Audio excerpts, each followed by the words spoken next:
পঞ্চম শ্রেণী ভাগ অঙ্ক করার নিয়ম। এখানে আছে ৫৭,২৪৯ ভাগ ২২৮।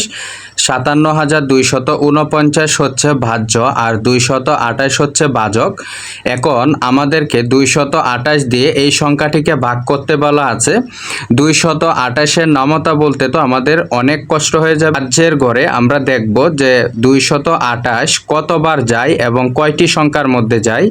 আমরা যদি এই সংখ্যাগুলো বাদ দিয়ে এখানে শুধু ৫৭ চিন্তা করি তাহলে ২২৮ ৫৭-র মধ্যে যাবে না। তাহলে আমরা আরও এক ঘর বাড়িয়ে নেব, যেমন আরেক ঘর বাড়ালে হচ্ছে ৫৭২। ২২৮ ৫৭২-এর মধ্যে যায়। সেজন্য আমরা একটি সহজ নিয়ম ফলো করতে পারি, সেটি হচ্ছে ভাজকের ঘরে যে দুটি সংখ্যা আছে এটি মনে মনে বাদ দিয়ে শুধু ২ দ্বারা আমরা ৫কে মিলাবো।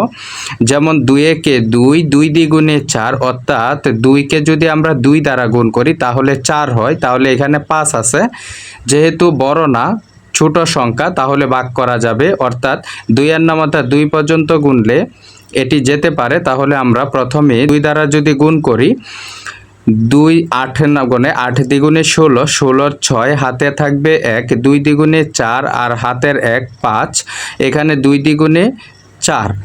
তারপর আমরা ভাগের সময় বিয়োগ করব। এই ঘর থেকে ১ দ্বার নিয়ে হয় ১২, ১২ থেকে ৬ চলে গেলে ৬, এখানে থাকে ৬, ৬ থেকে ৫ চলে গেলে ১, এখানে আছে ৫, ৫ থেকে ৪ চলে গেলে ১, নামিয়ে নেব আমরা এখান থেকে ১ ঘর অর্থাৎ ৪। এবার হলো ১১৬৪। আবার অনুরূপভাবে আমরা এখানে ২কে ১১ মিল করব, যেমন ২-এর নামতা গুণে গুণে ১১ মিল করব। ২-এ ২, ২ দ্বিগুণে ৪, ৩ দ্বিগুণে ৬, ৪ দ্বিগুণে ৮, ৫ দ্বিগুণে ১০, অর্থাৎ ২-এর নামতা যদি ৫ পর্যন্ত গুণি তাহলে ১০ হয়, যা ১১ থেকে ছোট, ভাগ করা যাবে। তাহলে ৫ দ্বারা ভাগ করি, ৫ ৮ ৪০, ৪০-এ ০, হাতে আছে ৪।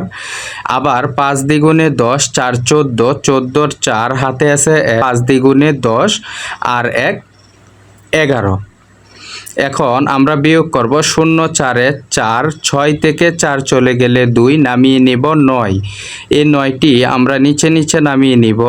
তারপর হচ্ছে ২৪৯, ২৪৯ ২২৮-এর মধ্যে একবার যাবে, তাহলে ২২৮। এবার আমরা বিয়োগ করে দেব, ৯ থেকে ৮ চলে গেলে ১, ৪ থেকে ২ চলে গেলে ২।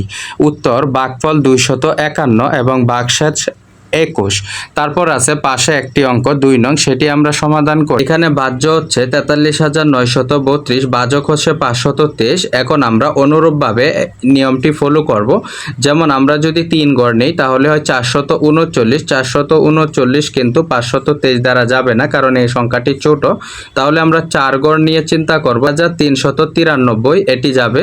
তাহলে আমরা এখন শুধু ভাজকের ঘর থেকে ৫ নিয়ে চিন্তা করব। ৫-এর নামতা গুণে আমরা ৪ ৩ ৪৩ মিল করব। এর কাছাকাছি একটি সংখ্যা নিব, বেশি নেওয়া যাবে না, কম নেওয়া যাবে, আবার সমান নেওয়া যাবে। যেমন ৫ ৮-এ ৪০, ৫-এর নামতা ৮ পর্যন্ত গুণলে ৪০ হয়, এখানে ৪৩ আছে। তাহলে আমরা এই সংখ্যাটি নিতে পারি। যেমন আমরা যদি ৮ দ্বারা গুণ করি, ৮ দ্বারা ৩কে গুণ করলে হয় ৩ ৮-এ ২৪, ২৪-এ ৪, হাতে আছে ২। আবার ৮ দ্বারা ২কে গুণ করব, ৮ দ্বিগুণে ১৬, ১৬ ২ ১৮, ১৮-র ৮, হাতে আছে ১। ৮ দ্বারা আমরা ৫কে গুণ করব, ৫ ৮-এ ৪০ আর ১ মিলে হয় ৪১। এখন আমরা বিয়োগ করে দেব, এখান থেকে ১ নিয়ে এখানে দেব ১৩, ১৩ থেকে ৪ চলে গেলে ৯, এখানে আছে ৮, ৮ আর ৮ মিলে গেলে ০, এখানে আছে ৩, ৩ থেকে ১ চলে গেলে ২। এবার নামিয়ে নিব এখান থেকে একটি ২। এবার আমরা ৫২৩-এর মধ্যে ৯২ কতবার যায় সেটি দেখব। অনুরূপভাবে আবার আমরা ৫ দ্বারা ২০ মিলাবো, তাহলে হয় ৪ ৫-এ ২০, অর্থাৎ ৪ দিয়ে যাচ্ছে। তাহলে আমরা ৪ দিয়ে ভাগ করতে পারি। ৪ দ্বারা ভাগ করলে ৩ ৪-এ ১২, ১২ ২, হাতে আছে ১। ৪ দ্বিগুণে ৮ আর ১ ৯, ৪ ৫-এ ২০ মিলে গেছে, অর্থাৎ এটার ভাগশেষ নাই। উত্তর ভাগফল ৮৪। আশা করি ভিডিওটি তোমাদের উপকৃত হবে। ধন্যবাদ।